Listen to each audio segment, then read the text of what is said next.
किसान गर्जना रैली की गूंज अंतर्राष्ट्रीय स्तर पर एकजुटता का देगी संदेश। सतीश छिकारा देश के सभी राज्यों के जिलों से दिल्ली रामलीला मैदान पहुंचेंगे किसान। प्रदेशाध्यक्ष सतीश छिकारा बोले, पूरे प्रदेश में गन्ने की पेमेंट को लेकर किसानों में काफी रोष, सरकार जल्द करे समाधान। बहादुरगढ़ से पत्रकार प्रवीण चोपड़ा की रिपोर्ट। आज देश भर के किसान जो अन्नदाता के रूप में जाने जाते हैं, उनके हालात मजदूर से भी बदतर है, जिसकी तरफ सरकार को वास्तव में ध्यान देने की जरूरत है। यह काफी चिंता का विषय है। यह बात पत्रकारों से बातचीत करते हुए शहर की छोटूराम धर्मशाला में भारतीय किसान संघ प्रदेश अध्यक्ष सतीश छिकारा ने कही। उन्होंने कहा कि 19 दिसंबर 2022 सोमवार को नई दिल्ली सुबह 11 बजे रामलीला मैदान में किसान गर्जना रैली का आयोजन हो रहा है, जिसमें भारत के हर जिले से किसान उपस्थित होंगे। सतीश छिकारा ने कहा कि किसान गर्जना रैली की गूंज अंतर्राष्ट्रीय स्तर पर एकजुटता का संदेश देते हुए कुंभकर्ण रूपी नींद में सोई हुई सरकार को जगाने का काम करेगी। प्रदेश अध्यक्ष सतीश छिकारा ने कहा कि भारतीय किसान संघ का लागत के आधार पर लाभकारी मूल्य के लिए संघर्ष का एक लंबा इतिहास रहा है। भारतीय किसान संघ सरकार से निम्न मांग रखता है, लागत के आधार पर लाभकारी मूल्य को लागू करें तथा इसके मिलने को नियम बनाकर सुनिश्चित करें। सभी प्रकार के कृषि यंत्रों, बीजों तथा अन्य कृषि में उपयोगी वस्तुओं के ऊपर जीएसटी समाप्त होना चाहिए। किसान सम्मान निधि में पर्याप्त बढ़ोतरी की जाए। किसान के ट्रैक्टर को 15 साल पुराने वाहनों को नष्ट करने की नीति से बाहर रखा जाए। जो किसान रासायनिक उर्वरकों का प्रयोग न करके गौ आधारित परंपरागत खेती करते हैं, उन्हें रासायनिक खादों की सब्सिडी किसान के खाते में सीधी दी जाए। प्रधानमंत्री फसल बीमा योजना में गांव को इकाई नहीं मानकर प्रति एकड़ इकाई माना जाए तथा बीमा हेतु सरकारी एजेंसी का गठन किया जाए।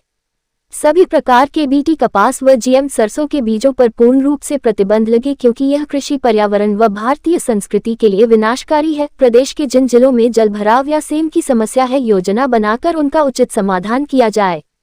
पशुओं के बीमे में दुधारू पशुओं के थनों को शामिल किया जाए। किसान नेता सतीश छिकारा ने सरकार को चेताते हुए कहा कि समय रहते इन सभी मुद्दों पर विचार करके जल्द से जल्द समाधान निकाले और दूसरे प्रदेशों से आने वाले वाहनों पर सड़क टैक्स, टोल टैक्स न ले।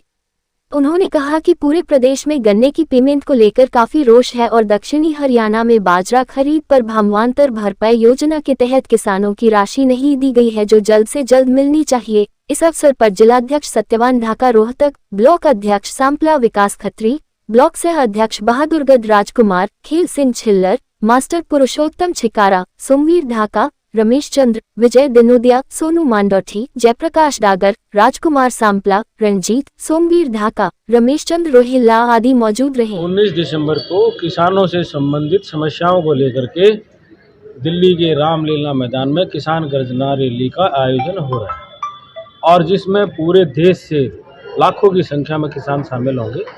और किसान के जो मुख्य मुद्दे हैं, किसान को लागत के आधार पर लाभकारी मूल्य मिले और उसको कानून बना करके सुनिश्चित किया जाए। ठीक है जी। और दूसरी बात, जो किसान के जितने भी यंत्र हैं, बीज हैं, उनके ऊपर जीएसटी फ्री हो, माफ़ हो और किसान के सम्मान निधि में बढ़ोतरी की जाए।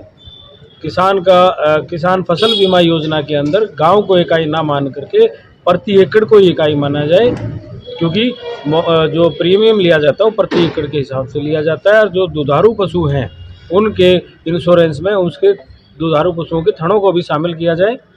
और जितने भी हमारे प्रदेश के अंदर या देश के अंदर जो जल भराव की समस्या है, हरियाणा प्रदेश में देखा जाए तो करीब 50,000 एकड़ ज़मीन ऐसी है लगभग जो बोई नहीं जाती, उसकी जल निकासी का प्रबंध करे सरकार, ताकि किसान अपना भी पेट भरे और देश में भी योगदान दे। तो क्या समय देंगे और क्या नहीं नहीं मानते क्या करेंगे? मैं उसके लिए बताऊंगा आपको। किसान के ट्रैक्टर को 10 साल जो कबाड़ नीति है उससे बाहर रखा जाए, क्योंकि किसान का ट्रैक्टर 30 से 40 साल में भी खराब नहीं होता, वो खेती के टाइम में ही चलता है। और जितने भी ये जीएम सरसों की बात है, बीटी कपास की बात है, इस तरह के बीजों पर प्रतिबंध लगे, क्योंकि ये भारत की संस्कृति के लिए विनाशकारी हैं और भारतीय सभ्यता के अनुरूप नहीं है। और जो किसान गौ आधारित परंपरागत खेती करते हैं, उनकी सब्सिडी, उनके नाम की सब्सिडी उनके किसानों के खाते में आए, क्योंकि वो केमिकल और रासायनिक खाद यूज़ नहीं करते। इस तरह की मांग हमारी सरकार से है। और दूसरी बात, जो मुख्य आज की बात है, करीब 2 से ढाई महीने हो गए गन्ना किसानों को गन्ना डालते हुए, उनको गन्ने की पेमेंट नहीं मिली है। सरकार वो दिलवाए। और जो भावांतर भाव योजना के अंदर जो बाजरा खरीद में सरकार ने देना था, उन किसानों को भी, जो दक्षिणी हरियाणा के किसानों को, उनको भी वो नहीं मिला है। उसको भी सरकार भुगतान जल्द से जल्द किसानों को करे, ताकि किसान उस पैसे का अपनी अगली फसल में इस्तेमाल कर सके।